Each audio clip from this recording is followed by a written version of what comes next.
Welcome back to my YouTube channel. Make sure to like and subscribe to the channel for more interesting stories like these.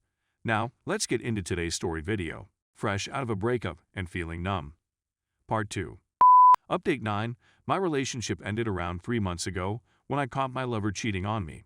It's safe to say that it was a terrible show. The way it transpired devastated me, and I felt like the majority of my relationship was a lie. I've gained a lot of great lessons that I hope will benefit someone else. Always go with your gut instinct. Don't dismiss red signs, particularly if others closest to you identify them in your spouse. Compare your partner's words to their actions. Make no justifications for them in your mind. If you're dating someone who is unhappy, don't make it your duty to make them happy. Don't attempt to repair someone else, and don't date someone who may be what you're looking for. They're either there or they're not. Don't be afraid of loneliness. It's not nearly as terrible as dating or marrying the wrong person for you. When you are being insulted or gaslighted, speak up for yourself. Do not disregard a partner's history of bad moral judgments or lack of integrity, unless they have acknowledged their weaknesses and made an attempt to correct them. The most essential thing I've learned is to put my own pleasure and well-being first. There's nothing wrong with being picky about the people you let into your life and the kind of relationships you're ready to consider. I think that life occurs to you rather than to you. As a result, even though I am still in anguish as a result of what occurred, it has pushed me to confront my own weaknesses and demons. Aside from that, since I've been devoting a lot of time to self-development over the past several months, I've had to fully break relations with my unfaithful ex. I explored reconciliation at one point, but as time passed, I recognized the severity of her infidelity. She would have given me hundreds, if not thousands of falsehoods in the latter months of our relationship while she deceived me. I suspected it as well and questioned her on many occasions. But I was treated with gaslighting and manipulation. I don't want to discourage anybody who is attempting to reconcile. I admire you and drew inspiration from you. But, having seen the genuine person my ex is, warts and all, I can't picture a scenario in which I would ever allow someone like her to have a place in my life, even if I loved the person I thought she was. I've been looking for a way to experience relief after closing the chapter for a long time. It's not easy, but it feels right. I wish to cultivate a more intimate connection with myself until I am really happy and full of self-love. Maybe then I'll think about starting a new relationship. I hope you found this information useful. If you're going through anything similar, please accept my best wishes. Update 10. I'm embarrassed to have to publish this since I've been in such a good mood since breaking up with my ex. However, I awoke this morning to a text from my ex that reopened some of my wounds. For reference, we had been dating for 2 years and were set to marry.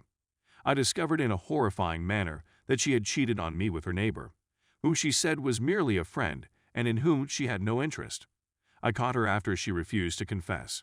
In reality, she told me hundreds of falsehoods about her friendship that blossomed into an affair this year. I indicated that she and I kept in touch after D-Day. I was torn between entirely separating and reconciling.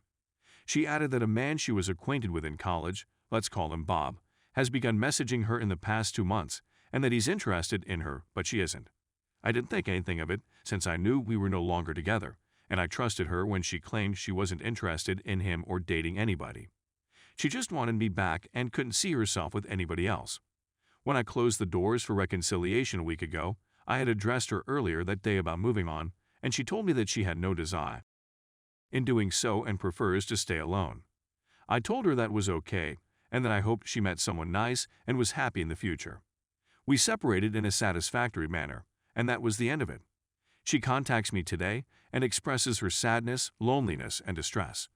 She misses me so badly that she went to a theme park with Bob and 4 of his other pals this weekend since he invited her, and she simply missed me a lot.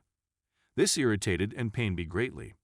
Please correct me if I'm wrong or illogical in my thinking, but isn't this precisely what she did throughout our relationship? Why bring up this person and tell me you have no interest in him just to accept an invitation days later? She hoped that if I heard this, I'd think how much she must miss me to be with another man, but I saw it as yet another kind of betrayal. Is this feeling illogical or immature on my part? What's the point of telling me X when she's feeling Y? Why go create a circumstance that is so similar to what she did in our relationship that lead to its demise? Update 11. I find myself reliving previous occurrences in my head on a daily basis. It had been a long time since I made the intentional choice not to reconcile, and having that degree of closure was beneficial overall. The drama is over, and I'm back in a more regular place. Days are more predictable, and I feel like I'm regaining control of my life.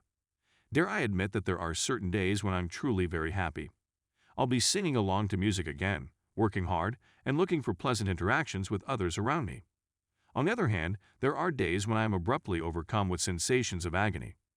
Even when I'm having a wonderful day, I think about my ex and what occurred. But it won't take over my day or my feelings. It's on terrible days that I struggle the most with events that have occurred. In my instance, my ex not only cheated on me, but she also lied to me for months and gaslighted me.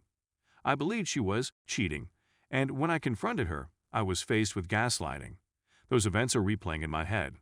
I find myself wishing I had handled the situation differently, that I had left sooner, that I could have pushed Abbott harder and been harsher at the time. But I also see that with faith, there is no need to do so, and I trusted my ex, so despite my reservations, I opted to believe what she was saying at the time. It's needless to take shots at me and claim that I'm insecure or intimidated. Looking back, knowing that I was duped has an impact on me on bad days. What are some things I can do to lessen the effect of those thoughts and emotions on bad days? How did you manage to get away from ruminating about these things? I am certain that my future will be bright. I'm avoiding any potentially harmful actions. I haven't recovered, and I'm growing used to being on my own. But I've realized that mending isn't a straight line. I'd be grateful for any suggestions or simply to hear about your experiences with this. Final update. Hopefully, this is the last update on my condition. Last year, I routinely blogged about my circumstances. I found out my girlfriend was having an affair. I found out on our anniversary, just as I was about to propose. I won't go into too much detail, but it was a shambles, and I had to deal with her insane AP, who was attacking me in a variety of ways. There were several ups and downs. I thought about reconciling, but my ex was too inconsistent. All trust has been broken. I watched a lot of everyday mental movies because I saw things that no one wants to see. I had so many unanswered questions that I felt like I had squandered so much time, effort, and money. And to top it all off, the trauma of betrayal affected my emotions on a daily basis. However, I was ultimately able to break free. I took the choice not to reconcile, and for the first month or two, I was met with opposition from myself. Fears and anxieties would have an impact on me. It was very terrible to go away while being so deceived.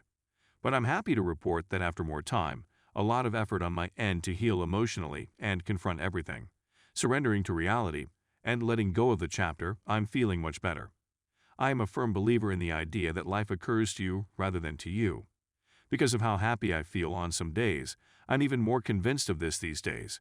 It isn't ideal. As you are all aware, you are still dealing with certain ideas and feelings. But I'm not tied to what occurred anymore. I don't classify myself anymore as a betrayed partner or anything. I've moved on from that whole relationship and era of my life. So now I'm simply constructing a new self. I'm just me, a work in progress. And I have to admit, it feels fantastic. I'm feeling the most at ease I've felt in a long time. I pray on a regular basis. I exercise on a daily basis. I eat clean. I spend a lot of time with myself, focusing on my emotions and thoughts. I read self-help books on a daily basis. I cut out a lot of toxic people from my life and strengthen my relationships with those who make me feel good. I work with enthusiasm, I have goals, and I do things that I enjoy. This is the most balanced my life has looked in a long time, yet I've had to endure a lot to get here. It was not easy, but it was very powerful because I regained control of my life. I did not go back, I did not engage in vices, I did not push anything, I did not flee the trauma, and I stopped categorizing myself based on the behavior of others. The road ahead is still long, but if this is any indication of what's to come, I'm really optimistic about the future. You have to put an end to the infidelity videos, ongoing pain shopping, and ruminating at some time. That was preventing me from embracing the conclusion of a chapter in my life. It may take you a half year, as it did for me, or it could take you several years. But you'll get there whether via reconciliation or not. But you must do what is tough, but necessary for your soul, future, mental health, and happiness. I hope this provides you some solace and hope. Stay strong and please accept my best wishes. Thank you to everyone who took the time to advise me.